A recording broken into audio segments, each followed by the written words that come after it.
So I've kind of had a crazy life and I've moved along a lot. I went from Venezuela to Lebanon, my dad's original origin country. Then we moved back to Venezuela, and then we moved finally here unexpectedly to New York City. I was around 15 and didn't know I was going to move. I came here as a vacation time, and we just ended up staying here.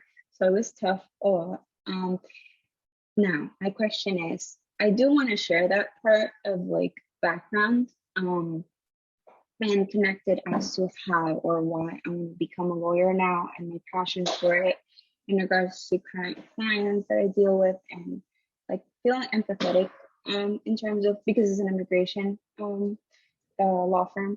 So, and I went through the process. We were granted asylum last year, which is a question. So if I should mention it in my personal statement.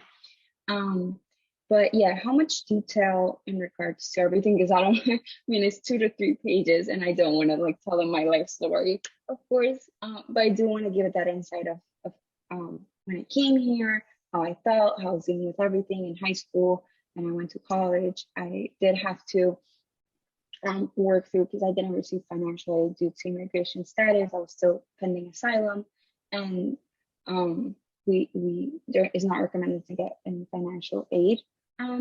So I had to work 3 jobs sometimes to pay off school, and it was tough. And I do want to share that part of me, a motivation of getting an education, of accomplishing what I want. And my next part is I wanted to mention one of my professors who gave me the idea of becoming a lawyer because I did want to do international relations, master's, because I studied international studies. And I wanted to do a master's in international relations. So he brought up the idea of going to law school, and I started to research and kind of like fell in love with it. So yeah, it's a lot of information to give out. And I think I want to do it the most simple way and just straight to the point and just for them to get a whole view without doing too much explanations or going around in circles, the whole story. Like I don't need them to get bored. But yeah, so how do you recommend breaking down what parts and yeah. Of course. No, that's an incredible story. I can imagine what it was, what it must have been like to live it and experience it. Yeah. So it's going to take a lot of work to break it down because you have so much you could tell and you have very limited space. So I would recommend starting as early as possible. Yeah. Just what you just said to me, like write it all down and then think about all the details that would bring it to life more. I mean, just the idea of like, we thought we were going on vacation. Turns out we're not going back home. And so all my stuff, what about my stuff? How do I get my stuff? All my friends and everybody who's over there, right? Like all of that, like bring the emotion into it and bring the struggle into it. Like help the reader see it through your eyes, what it must have been like to experience that. And then not only just the initial hearing the news that you were going to stay there, but also then all the aftermath in terms of the obstacles you face, not being able to qualify for financial aid, then having to work 3 jobs while attending school simultaneously to pay for everything, right? So you want to make sure those details come through. Mm-hmm. And you also want to consider that this could be multiple essays. So you have your main personal statement. You also have the option to write a diversity statement.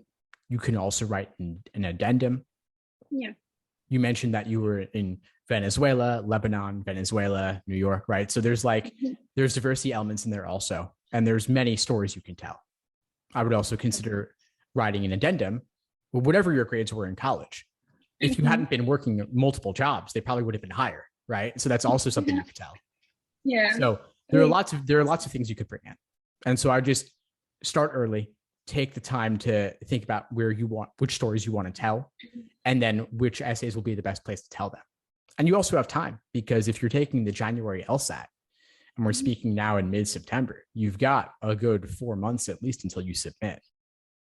Thanks for tuning into the show. Please subscribe if you haven't done so already to be notified of new episodes as I release them. And feel free to reach out if you need anything at all as you move forward with your prep. I'm happy to help however I can.